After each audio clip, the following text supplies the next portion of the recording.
Bapak, Ibu, dan saudara-saudariku yang terkasih, salve damai Tuhan beserta kita. Renungan bagi kita hari ini diambil dari Injil Markus bab 4 ayat 35 sampai 41.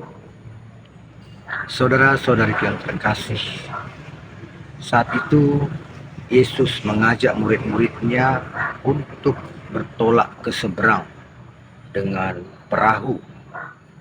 Mereka pun meninggalkan orang banyak dan bertolak ke seberang.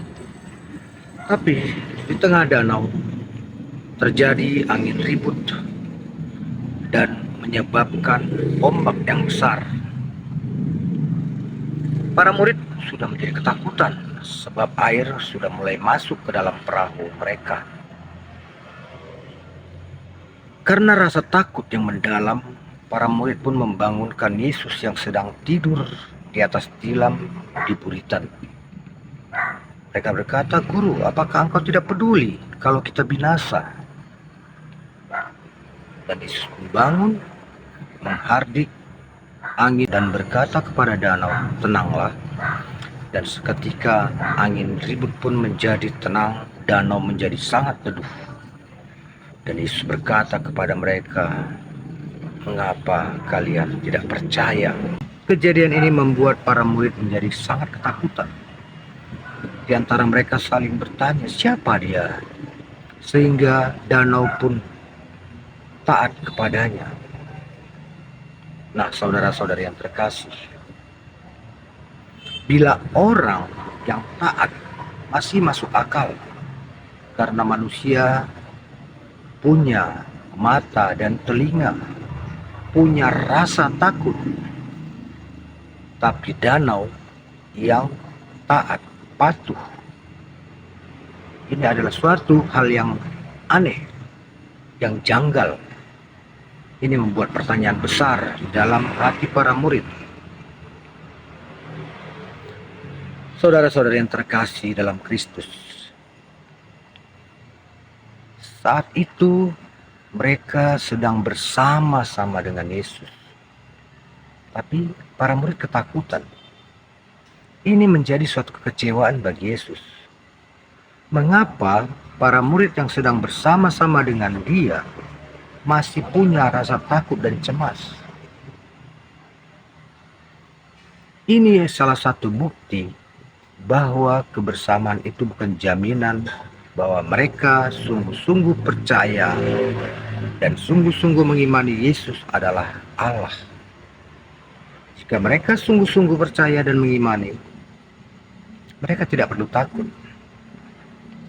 Dan pertanyaan mereka di antara sesama murid Yesus, siapa dia sehingga danau pun taat kepadanya? Ini juga bukti bahwa para murid pun belum sungguh-sungguh mengenal Yesus. Mereka masih menganggap Yesus adalah sebagai orang bijak.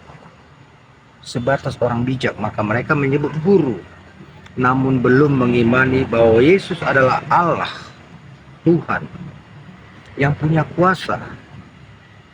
Bahkan kepada benda mati pun Ia punya kuasa. Benda mati bisa taat kepadanya. Inilah keilahian Yesus yang ditunjukkan Yesus kepada para murid. Lewat kejadian ini, kita diajak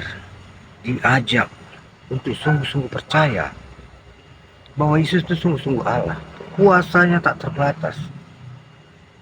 Bahkan benda mati bisa taat, bisa mendengar perintahnya.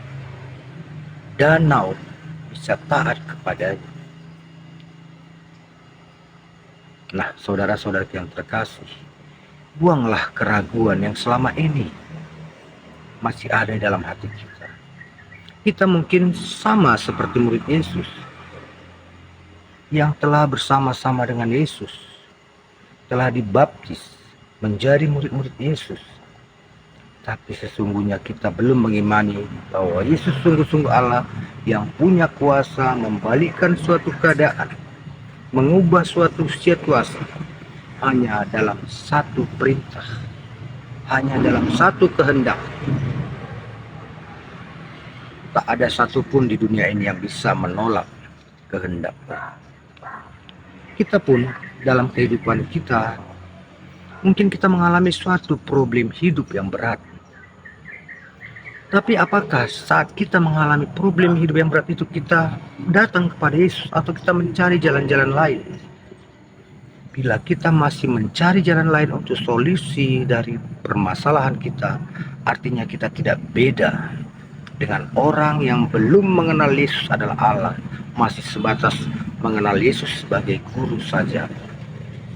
Sama seperti murid Yesus yang belum mengenal Yesus sebagai Allah. Nah, semoga dengan renungan singkat hari ini, hari Sabtu, tanggal 1 Februari ini, kita semakin bersemangat, semakin teguh mengimani Yesus adalah Allah yang punya kuasa, bahkan bukan hanya kepada makhluk hidup, kepada benda mati pun ia punya kuasa, dan benda mati pun akan taat pada perintah. Amin. Rahmat Tuhan beserta kita.